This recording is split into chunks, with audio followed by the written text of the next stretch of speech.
Early in my tech career, I worked for Apple Computers, and although I never got to meet Steve Jobs, I did get to be in the same room with him once. In the department I was in, several of the software engineers were going to demonstrate a new product, and Jobs came into the presentation with his little entourage, came in, sat down, never said a word. The software developers proceeded to give their presentation, and when it was over, Jobs got up, started walking out of the room, stopped, turned around and said, "That's the cheesiest thing I've ever seen," and walked out of the room. It was pretty much stunned silence in the room. But a few days later, I ran into one of the software developers and I asked him, I said, "Geez, what are you gonna do?" And he had a brilliant and incredible answer. He just said, "Start over." And I was like, wow, what an amazing answer. There was no animosity, there was no ill will. He just simply stated, "Start over." And that was something that I've kept with me for almost 20 years.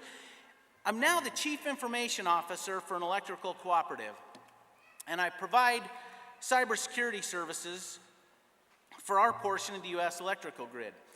However, getting here hasn't been easy. It wasn't near as difficult as Blanca, but it wasn't easy. I started and quit college multiple times to get here. Then a colleague of mine started at WGU, and I started looking into the programs, and I decided it was time to start over.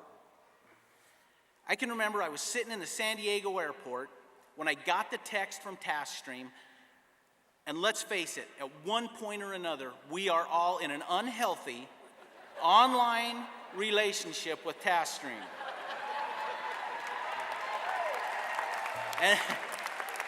But I can remember sitting there and I got the text and it said, "Congratulations, you have successfully completed the capstone for your bachelor's degree."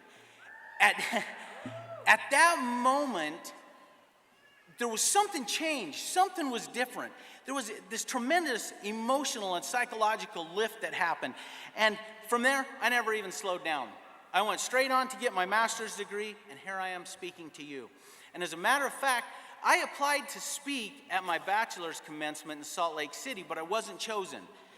So I finished my master's degree, I started over on my speech, and I succeeded.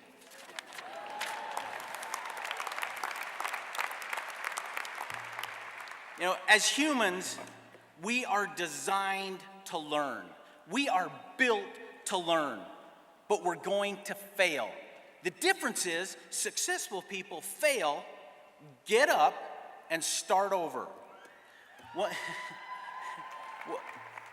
One of my favorite sayings is a mashed up version of something Einstein supposedly said. He said something along the lines of, "Education is not about the learning of facts. It's about teaching the mind to think."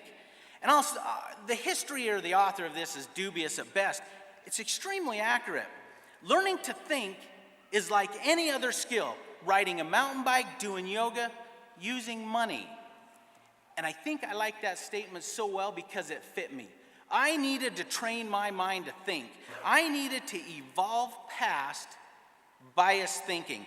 Think about how much better the world would be if we could all objectively, and that's the key word here, if we could all objectively analyze and evaluate a given statement, event, or idea, and not allow our own emotions, or worse, the emotions of other people, to influence our thinking. Critical thinking is crucial in our world for success, and critical thinking is a skill that has to be learned as well. If a person is to climb out of the quagmire of mediocrity, rise above the noise of screaming emotions, personal agendas, and biased thinking, higher education and advanced learning is an excellent place to start, or start over.